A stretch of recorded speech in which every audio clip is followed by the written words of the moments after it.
Hey everybody, we are going to be talking about reincarnation today.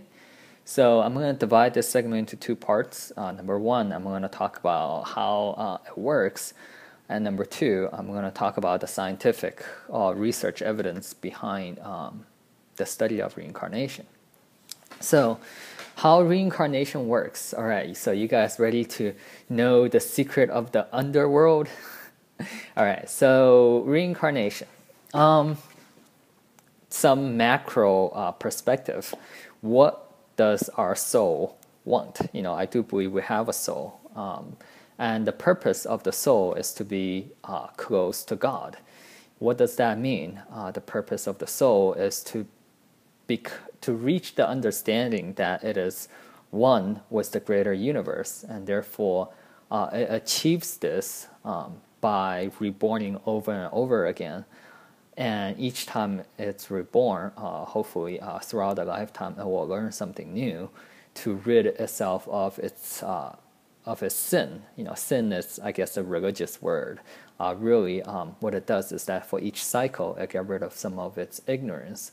And with each fewer level of ignorance, it will get one step closer to the ultimate understanding that we are really one with the universe. So an analogy will be our red blood cell to ourselves. So imagine if the red blood cell that's performing a function in our body has its own consciousness, and the goal of this blood cell is to reach the ultimate understanding that it is actually a part of the entire body, and it wants to find its rightful place within the body.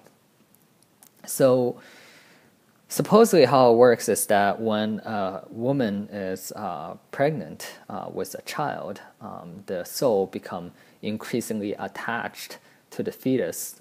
There's no a delineating point. It's not like at 3 months, 4 days, the soul suddenly become one with the baby.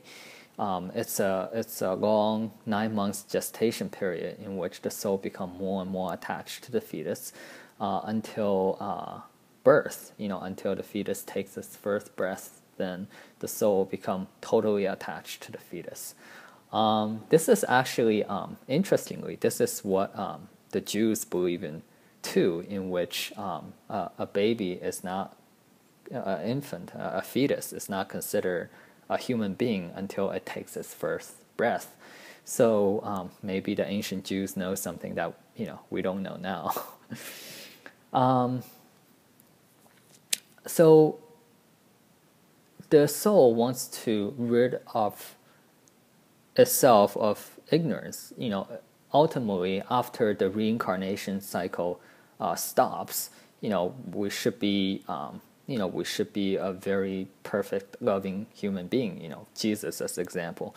Maybe that if all of us are fully evolved, we will all be Jesus-like.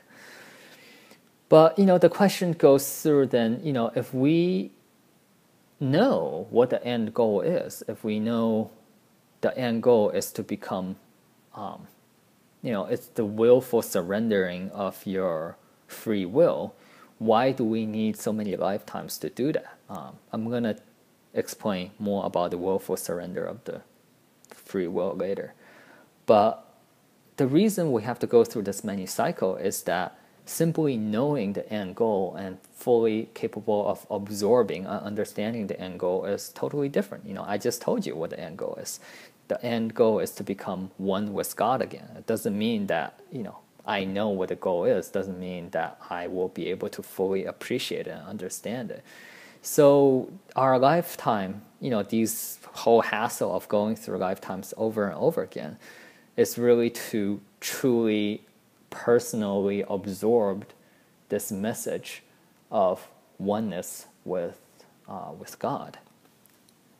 Now that's one of the primary reasons why we reincarnate. There's also a less healthy reason of why we reincarnate, and for a lack of better word, I'm gonna call it paying debts. Throughout your lifetime, you accumulate relationships with other human beings or other souls. Hopefully these relationships are positive relationships. Me and my mother, for example, I love her very much, and I believe that we very much have a positive relationship, and that's why I choose to be born to her. However, there are times in which you can accumulate negative relationships or so-called debts. If you wrong someone and they have this major vendetta against you, or if you, God forbid, kill someone for your own selfish reasons, throughout the lifetime, these debts can come back to you, in which you will be born into a lifetime to have some sort of association with the individual you have that negative relationship with, until I guess, for lack of a better word, the score is settled. So when we're born into a lifetime, we want to learn. We want to be able to become a better human being. And therefore, very often, people who are born into very harsh environment tend to progress faster on their spiritual journey. If you're very comfortable, there's relatively fewer incentive for you to progress. Whereas people who when I say harsh environment, it doesn't necessarily have to be in poverty. You could be born into a very wealthy family and yet, was sexually abused by your parent. Those kind of traumatic experience tend to progress you faster, because they make you realize, it forces you to see the truth faster. Finally, what happened when we actually do get the lesson? What happened when we finally come to the conclusion that we are one with the greater universe? Then the reincarnation cycle stops. It's called nirvana in Buddhism. There are many names in other religions. And once you reach nirvana, you don't have to be reborn into the world again.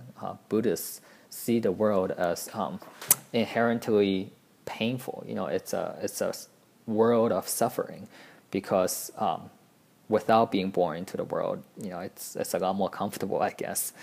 However, those who do choose, who do achieve nirvana, could willfully be born onto this world again. Again, for a lack of a better word, I'm going to call them the volunteers. They volunteer to come and born into the world again to help other souls in their spiritual journey. These are supposed to be very noble individuals, and they have chosen a life of, pain, in order to help other human beings reach what they reach. Now, there is a very interesting concept in Islam that kind of goes with this. In the Islamic tradition, it is believed that prophets of God are perfect in the sense that they do not sin, but yet they make mistakes. When I say they make mistakes, it means that they make choices, not perfect choices, but the best choice they have with the information available. And because they don't have perfect information, they tend not to make the best choices. However, with the available information they have, they always make the choice in which are right. They always make God's choice. And that's a very similar concept to this volunteer idea, in which for those who break the cycle of reincarnation, they're incapable of making wrong choices. So they are born into the world, even though they can still make mistakes. Their actions, they're not evil in a way.